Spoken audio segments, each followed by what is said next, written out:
tell me it's a walk in the park. Y'all too smart, can't talk from the heart. I got sauce and it's all for the charts. No aux in the car.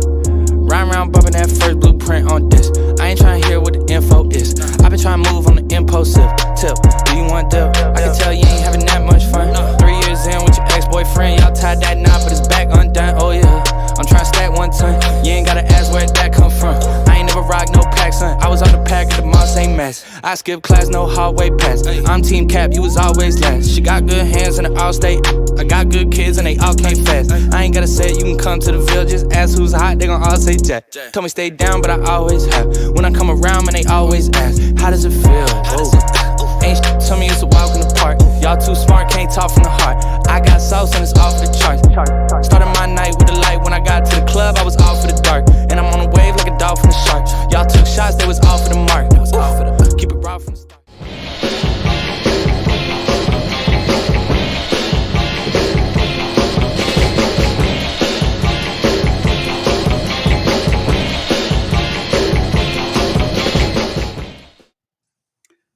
Good evening, everyone, and welcome to Tigers Tonight. I'm your host, John Maddox, with my bionic hip, joined as always by the best co-host in all the land. I see that New Jersey Devils hat on, so that means it's hockey season. Let's welcome in our good friend Brian Moss. Brian, how are you, sir? Doing pretty good, yeah. My Devils are on an 8-game winning streak, so yeah, I'm pretty happy. And yeah, obviously the Memphis game turned out like I thought it would. Memphis in a close one. So yeah, I'm doing pretty good this week. Yeah, I bet. All right, Larry, I know how part of you is, but how are you doing overall? Well, I have the bionic ear now. Yeah, And if you guys see a little blood oozing out of here, it's fine. It's fine. It's normal. No, I literally did have ear surgery yesterday, and so that shows you how dedicated we are. that's right. But no, it's fantastic. And as many of you know, I was in Hattiesburg, and I was watching this weekend, so I couldn't be at the game, and I was watching the game. And I told John earlier, I watched the first half, and I really felt like South Florida was better than Memphis in pretty much every phase. But I did see it was interesting. You saw, especially at the close of the half, you could see Memphis, South Florida kept hitting, and Memphis kept like bouncing back. It was sort of like this is an old movie for us old guys.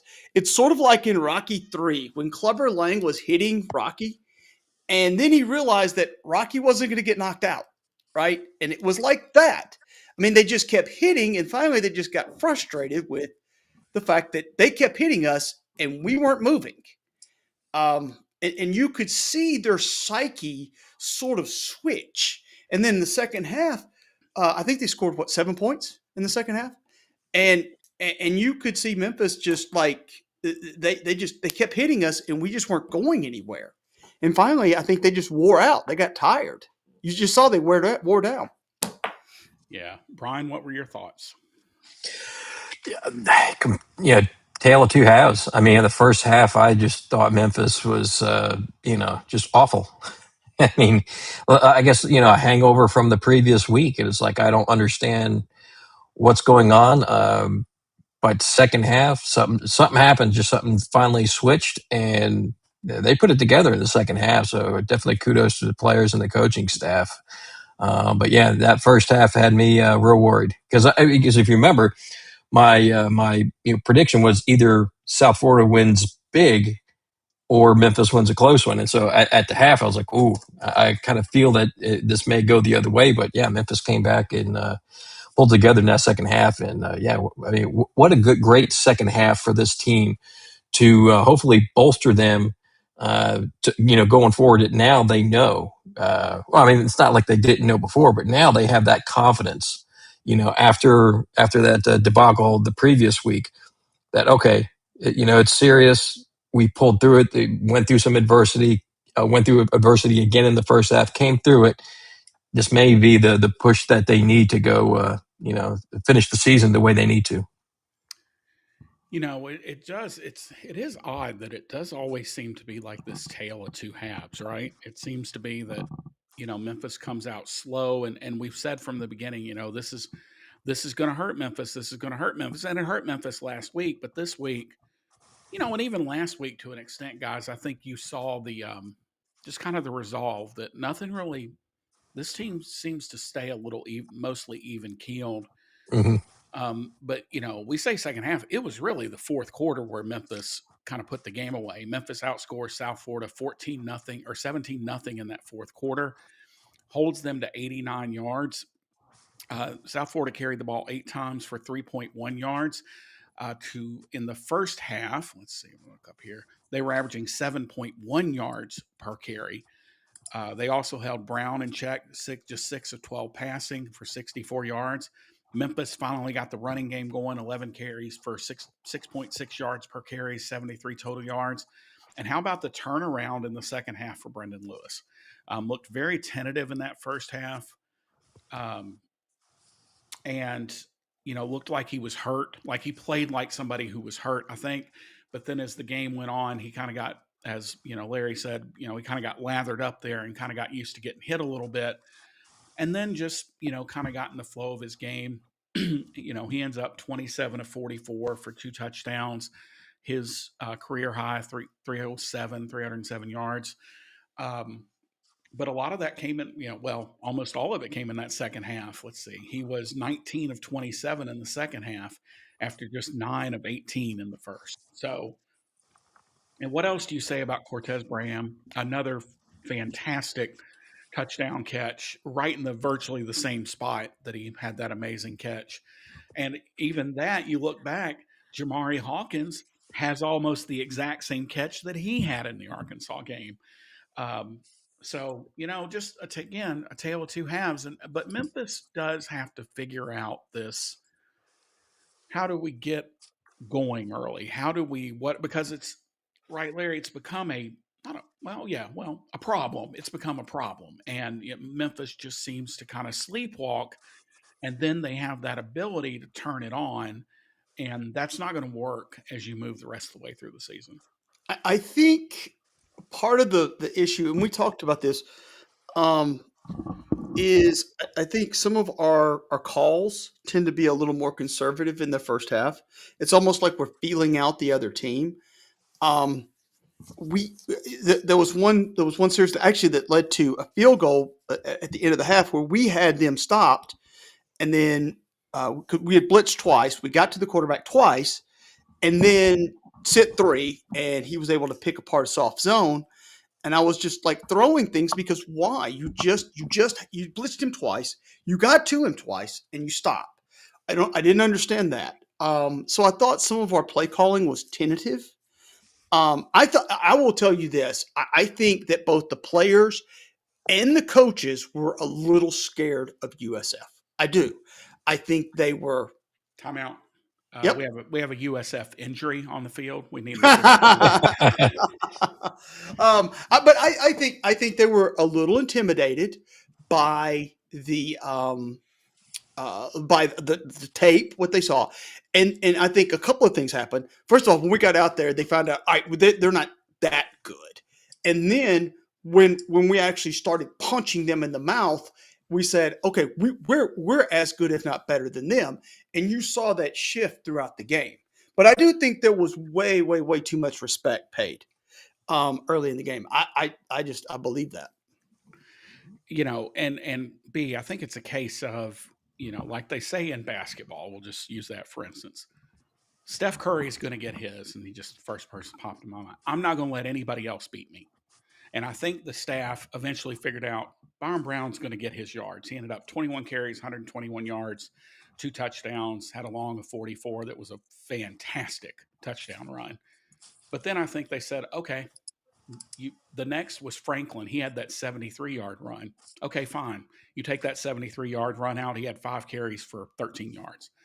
I think they just said, all right, Byron Brown is going to get his numbers, but somebody else is going to have to walk in here and beat us. And I think, B, that's kind of what you saw. Yeah, especially that. The third quarter that he still got some yards. The USF still got the yards, but that fourth quarter is when Memphis put the clamps down. Because in the fourth quarter, USF only had 25 rushing yards. So the Memphis defense did a phenomenal job, and they didn't even If I'm not mistaken, Memphis didn't even punt either in the fourth quarter. So talk about efficient. They were efficient on offense, efficient on defense. They forced USF to go 50% on third downs. So I mean, definitely. I mean, that fourth quarter is impressive, and if you can play like that, like the fourth quarter, all quarters. I mean, this team honestly would be nearly unstoppable. Well, here, let me add this. So when you watched that fourth quarter, what and in the third quarter too, okay, because we played really well third quarter. We weren't able to turn that into points. But when you watch that fourth quarter, like once they got the offense going, I mean, when we stopped them, we kicked the field goal, kickoff, we stopped them. Did anybody think we weren't going to score a touchdown? Because I was sure we were about to go down and score a touchdown. The only question I had in my mind was how much time were we going to leave them? That's the truth. Because I could see our offense, like we had ground them down to the point they were shelled up. They didn't know what was coming. And when we scored, I was actually upset that we scored the touchdown with a minute to go. I'll be honest, because I was like, darn it, we left them too much time. I mean, and that was also in the middle of them doing some of the injury things, which that's a really tough thing, right? To know if somebody's really hurt or not. But I think how you tell is they lay on the ground motionless for a minute and a half, and then all of a sudden they're healed, and they jump up and walk off the field. If you are hurt enough to lay on the ground for over a minute, then you're hurt. But to lay on the ground for a minute and then get up, not limping, nothing. You didn't see anybody limp off. You didn't see any of that. You saw people basically go down, slow the game down, and get up and walk off. Right. And it's just I don't have any respect for that in the game. I think that's Bush League. As much as I love Lane Kiffin, I called him out on it last year because I just think it's dumb. And Golish's response was a little bit childish, I think, Larry, you said, or immature with the whole, well, I've never been anywhere where they booed people that are getting hurt. Well, that's because we're not stupid. And we watched enough football to know. But a couple big plays in this game to me, and I know you guys were not happy with Memphis going for the 2 when they really could have, I guess, kicked the extra point, but whatever. Nope, it was not.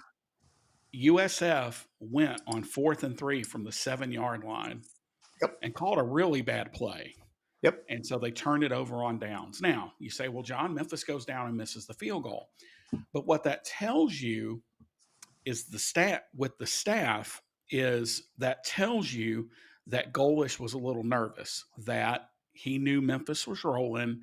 Yep. And he was trying, just like, well, why do you onside kick? You're trying to steal a possession. He's trying to steal points there. He's trying to, get some trickery and get something going in the right direction.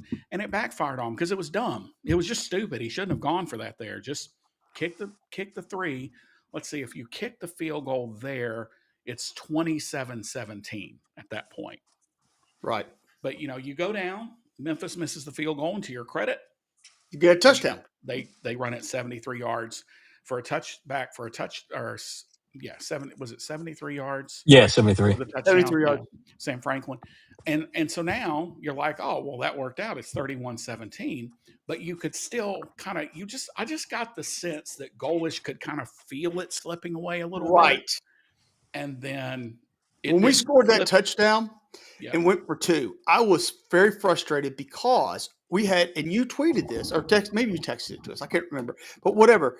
You said we had all the momentum and we just gave it back to them. And in a sense you did, because now the game is you're one possession away from losing it, right?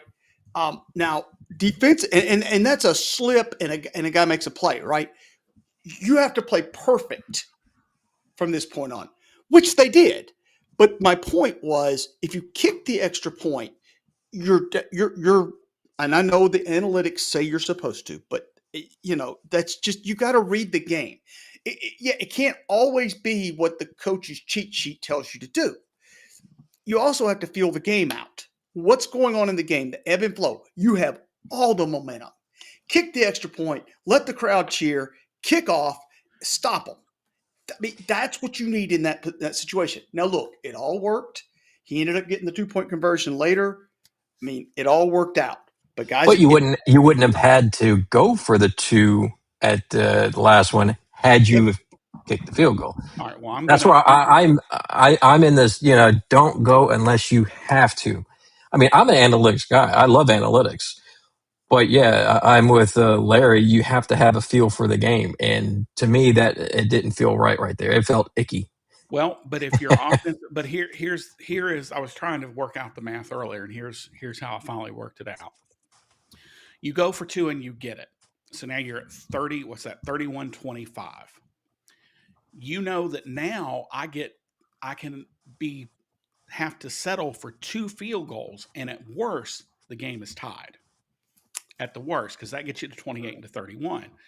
And the thought process is you can it's easier. I'm gonna screw this up but somebody posted online that the It's numbers easier say, to get 2 field goals than 1 touchdown. well, not just that, but it's easier to get 1 out of 2 2-point conversions than it is to have to rely on just one.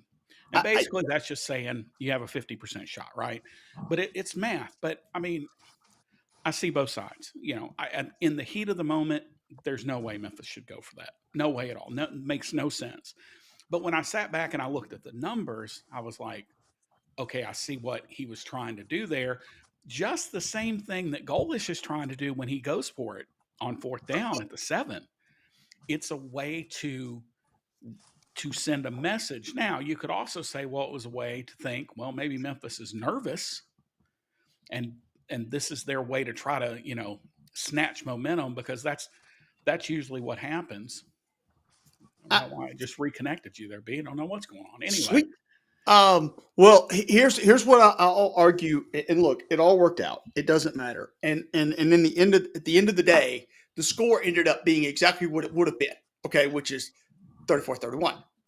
But the bottom line is, in that moment, you finally have the momentum back. And I thought that it turned out it didn't matter because South Florida played very conservative on their next series.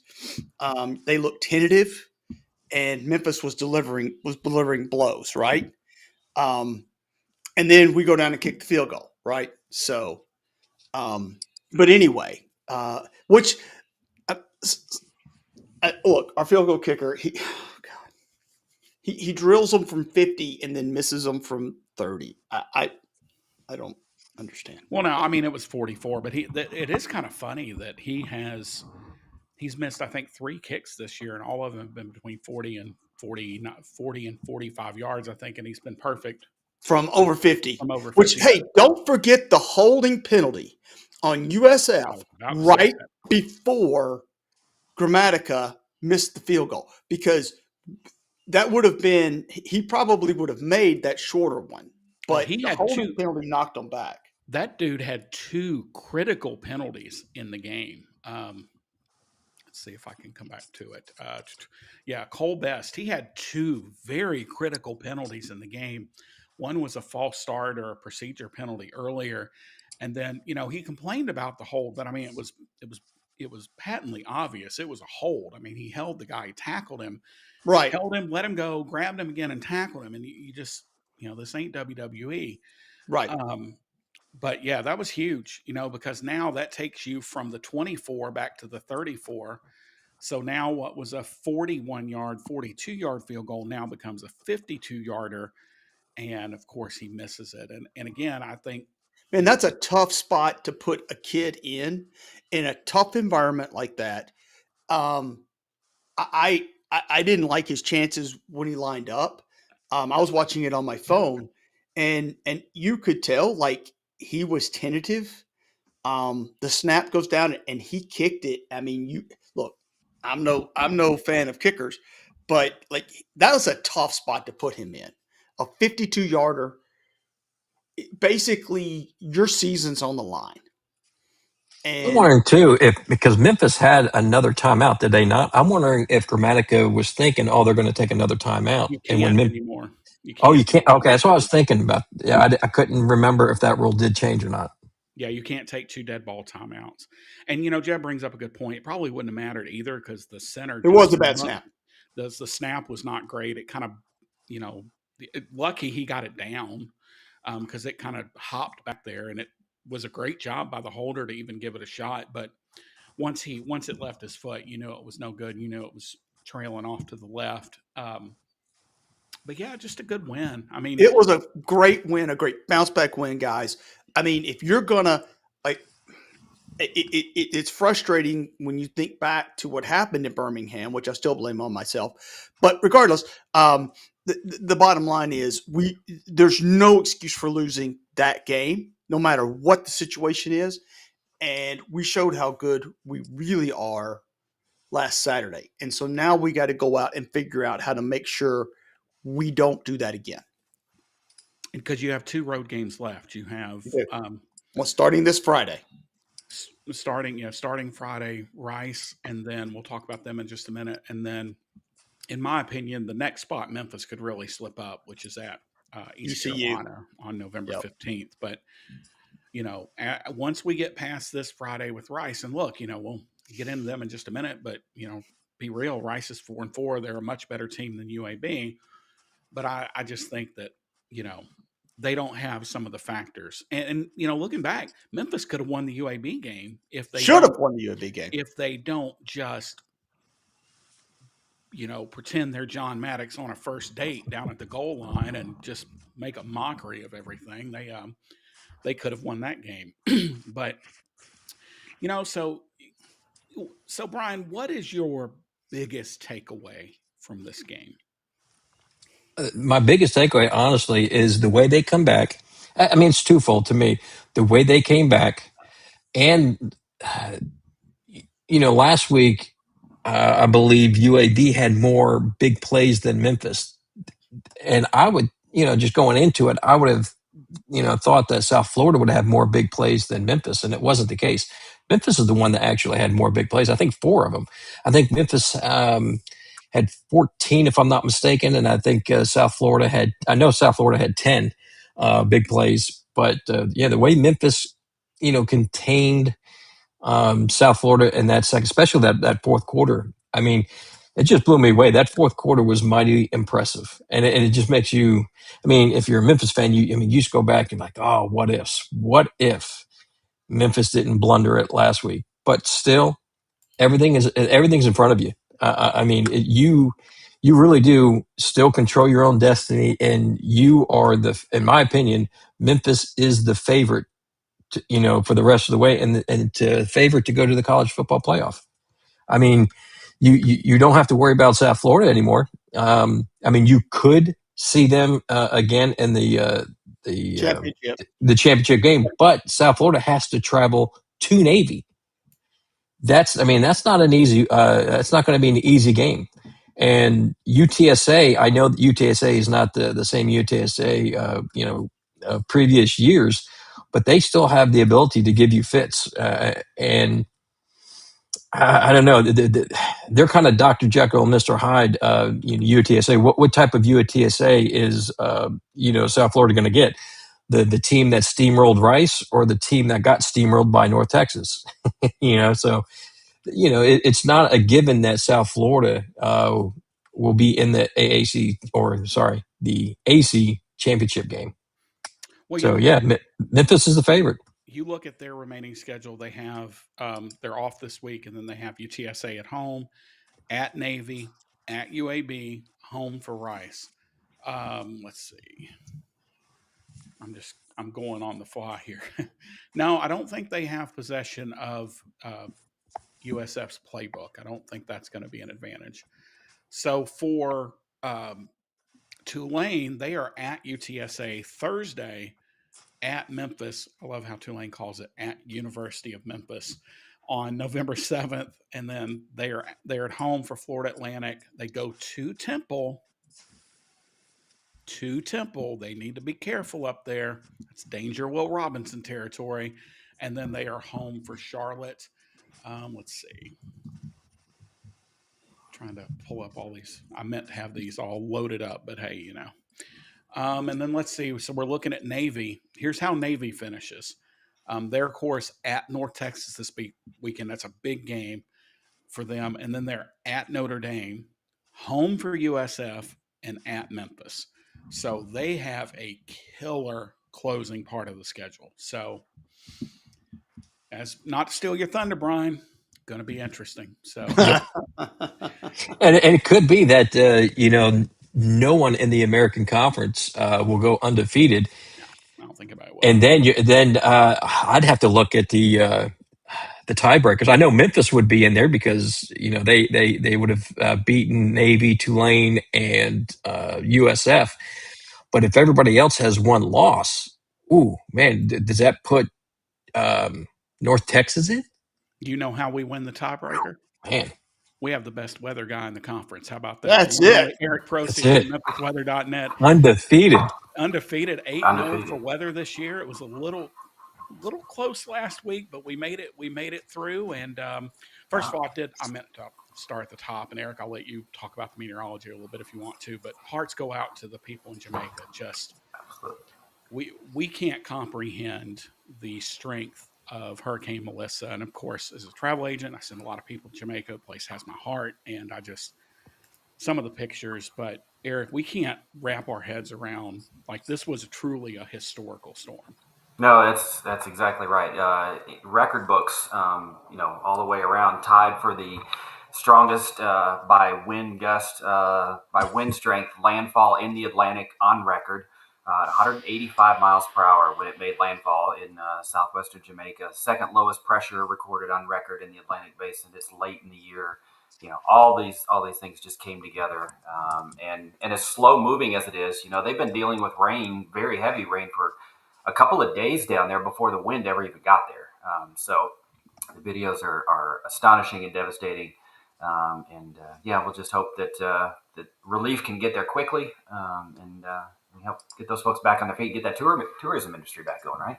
100%, because that's their bread and butter. All right, so Yeah. on to better and happier things. Oh yeah. I'm asking you to pull double duty this week. First of all, we want that first forecast for Friday night.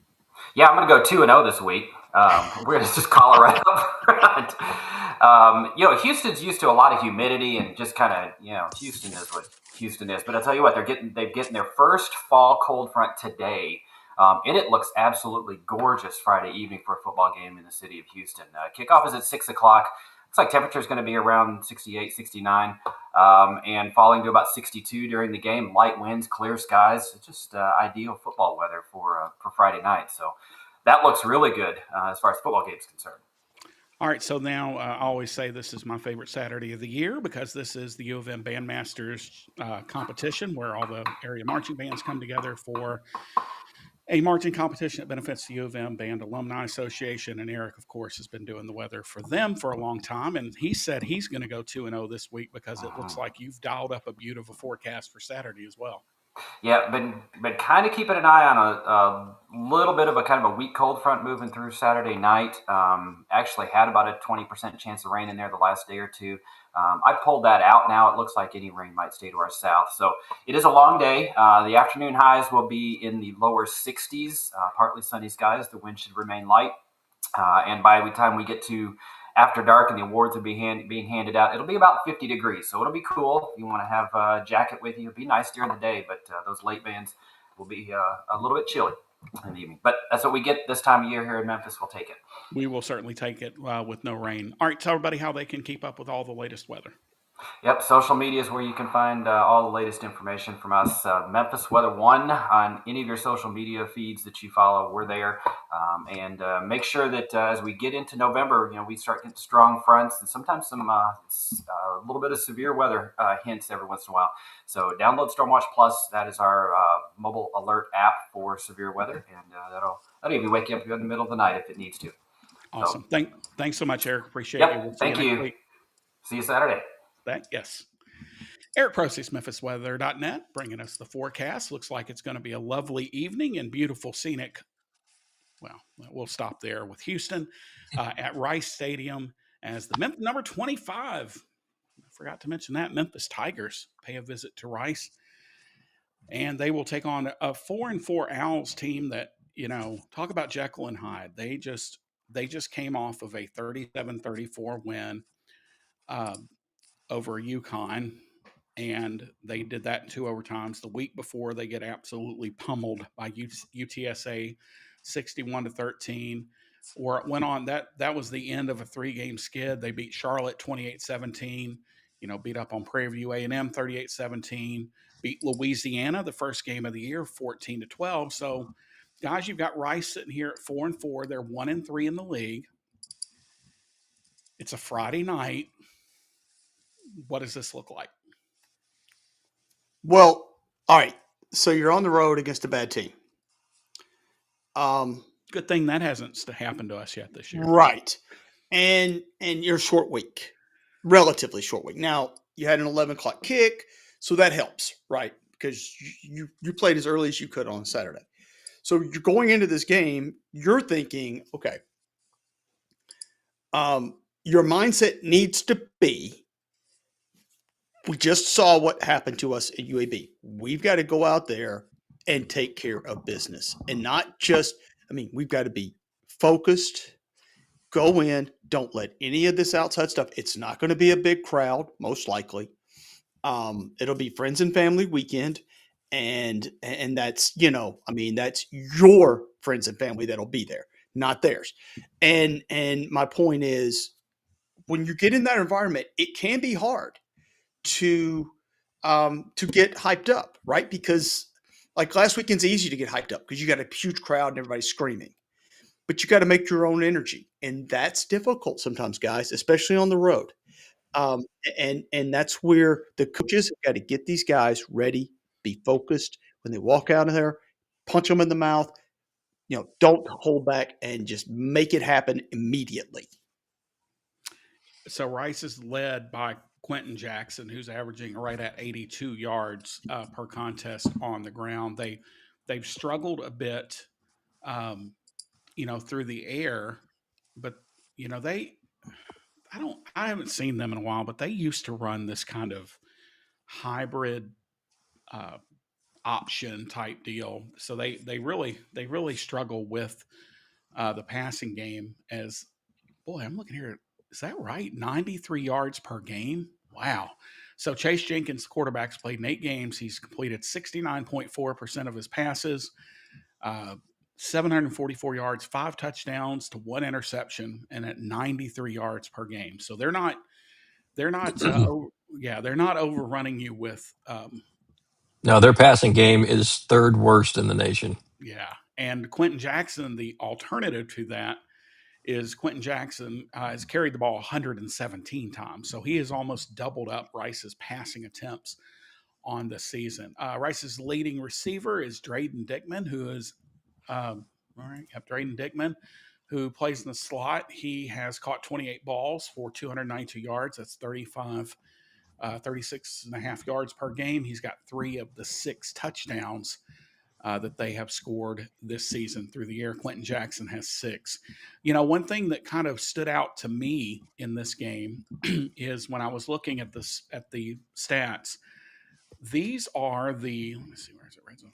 These are the number 1 and number 2 red zone teams in the league. So Memphis is 32 of 33. Rice is 17 of 18. So this is one of those things that when guys get in the red zone. Because you look back at UAB, that's the only time Memphis has missed in the red zone this year was that one that they really, really needed. But, it's weird. It's like Jeb said, Halloween's a crowd killer, a crowd inflator. Just ask Ole Miss about crazy things that happen on Halloween and in New Orleans or in Baton Rouge when they were playing LSU. And it's just one of those games, and these Friday night games are so weird. Especially I've always thought it was weird, and this will probably hurt attendance. Why would you ever have a Friday night college game in Texas? It does. I don't know. Just unless their season's over. I don't know. I don't keep up with it that close, but it just seems weird that you would have a Friday night college game right in Texas. I will say that kind of my difference, guys, with this and UAB is that UAB had a couple of kind of external factors. They fired Trent Dilfer. They bring in a new quarterback. That Brian said they were literally looking at tape. Memphis is coming off a win. They know they've got the big South Florida game. So they had like all these things that went into it. And while this could certainly be a trap game with Tulane looming, I think, Brian, you kind of seen the blueprint, right? You've seen what happens in a trap game. So now is the staff able to kind of motivate and turn that around to say, hey, Ryan always talks about we never look back, we're only looking forward. But I guarantee you this week he's like, hey, remember 14 days ago what happened when we overlooked a team looking to the next team?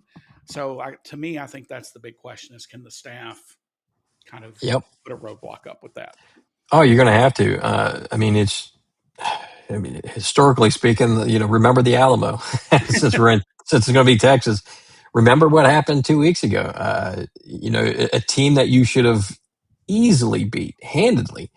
You couldn't do it. And so yeah, Rice. I don't think it's going to be that situation because UAB to me has better playmakers than Rice. I mean, they're like you said, their passing attack is horrible. I mean, if you're bad at passing when Navy has more passing yards than you. I mean, that's. I mean, but they can run. Rice can run. I think they're 17th or 13th in the country in rushing. But Memphis has a good rushing defense. I think they're top 50, maybe 48th in the country against the run. So, I mean, I'm going to say just like the UAB game, Memphis should win this easily. In my opinion, the only way Memphis loses this game if they lose focus. I mean, there should be no reason why you lose this game. So you think back, Larry, and you look and you see Memphis versus Rice. You would think that this is a series that Memphis has absolutely dominated, right? That would be so the teams have played 5 times. What do you think the breakdown of those 5 times are? 3-2 or 4-1 Rice. No, with 3-2 Memphis. But 3-2 Memphis. George, here's something only you and I know. Memphis has 3 wins against Rice. 38-35 in Memphis in 2007. 14-10 Memphis in 2012. And then, of course, last year, 27-20. That is Memphis's largest margin of victory is 7 points in this series. Right. Rice beat Memphis at home in 2008. Can't forget that one. Close game, going down to the wire. Arkeelan Hall throws an out route late, gets picked off by Rice, runs back for a touchdown. And that set off a whole different debate, but I'm not going to get into that. But so you would think, Larry, this is a team that with the depth and with the, whatever, you would think that this is a series that Memphis has dominated, but that just hasn't been the case. No. Now, again, we haven't played them a lot since 2015. So, which I think we would all agree 2014-15 is when the ascension of what the Memphis program is now began. So, I think some of that skewed by when we played Rice. But like again, you're exactly right. Even last year, our margin of victory was only 7. A really ugly game, if everybody will recall that. But doesn't matter. A win is a win, and so we need to go. It would be nice to win decisively. It would be nice to do what UTSA did to them. But we don't have to hang 60 on them. We just need to go and make sure we win, and that's the most important thing. We need to be all in, Brian, and we need to go 1-0 this week. Yep. You got to be focused. You got to be focused. Look, you look at their stats. I mean, look, they are one of the worst teams in third down defense in the country, okay? They currently are 127th, okay? They allow opponents to 47% of the time to convert on third down, okay? So we need to make sure, it'd be nice not to get in third down, but when we get in third down, make it short and convert those third down and keep them on the field. If you look, you have a lot more depth than they do. You need to go in. We need to use our running game. We need to use our mobile quarterback and keep them on the field, keep their defense on the field. And we don't have to score 60 on them to win. We just have to make sure that we score more than they do. Seriously, that's the only point. Get out of there with more points than the other team and Yep. nobody hurt. So I think those are the important things. All right. Well, somehow we're going to end up running really short tonight. But let's get it started. So let's see. What is Rice's football stadium name? I think it's just Rice Stadium. I think Well, we need to do our bold predictions. Oh, all right. So let's start there. And yes, it is Rice Stadium. So, Brian, we will start with you. Your bold prediction. The only week I didn't predict Brendan Lewis throwing for 300. He throws for 300. Oh, man. You know, this is going to be hard. I will say that bold prediction is that Memphis will get a shutout. Ooh, that is a pretty bold one. That and is I just told Jeb he's got to get a new one. Can't bring the same bold prediction back this week. I've been thinking about this. So one of two things is going to happen, but I will simply say this. I don't think Memphis scores 40 points. I think Memphis keeps the score low this week. I'm going to say Greg runs for 200 yards, that he gets north of 200 yards by himself this week. John said, Sutton and DeRosier both run for 100. I'm just going to say Greg gets hot and they feed the guy that's hot. They feed him the football, and I think he gets north of 200 yards. I don't think it will be did you guys see the ridiculous thing I shared, like the record, the all-time, all-division NCAA record? What was that? Let's see. It just happened to. Yes. So Monty Quinn of Curry College. I'm going to go out on a limb and I'm going to say I don't think Greg DeRosier approaches this record this week. Had 20 carries for 522 yards and only 7 touchdowns. Yeah, do that math. 20. Jeb, I told you no. That's 25 yards a carry. But only 7 touchdowns. So that means 1 out of every 3 times he touched the ball, he scored. So DeRosier is not going to go that crazy, but I think he gets for over 200. Was he running on air? I mean, anyway, were they trying to tackle him or just like help him along? Yeah. No, I think this is going to be a classic game where early on they realize that they can't move the ball on us. And you know what happens when Silverfield realizes that he just sort of shuts it down and just does enough to win, and that's what they do. All right, and I'm gonna. By the way, I got another bone to pick with South Florida here. 3 hours and 52 minutes. Are we freaking kidding? The first. Well, it's because every other play somebody was hurt. All right, I don't think I'm going to predict that it's not that bad this week. We will look up at the historic Rice Stadium scoreboard at 9:10 p.m. Central Time, Brian, and it will say 31-0 Memphis. Oh, all right. Committed to the bit, as they say. Yep. Larry? I got 38-10. I think they will score, but I just think we'll put it in the back pocket and go home. 42-14. I think this is one of those games, like you said, Memphis jumps out. Okay, not one of those games. Memphis maybe kind of, pardon my French, half-asses it through the first half, and then in that third quarter, they just scored a couple touchdowns and kind of put the game away. So that's my bold prediction for this one. Guys, I just don't see us getting trapped again. We've got, after this week, we've got 3 tough games. Don't be. I mean, Navy's undefeated. ECU is going to be a tough out there in that small ass little town they call whatever.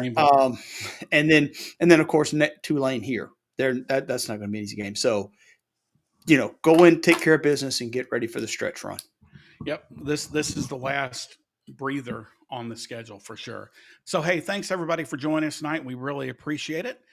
And we will, of course, be back next Tuesday to preview the Tulane game, which will be upon us before we know it. We'll have back-to-back Friday night games. But for the best co-hosts in all the land, Larry Marley and Brian Moss, John Maddox signing off and saying we will see everybody next week.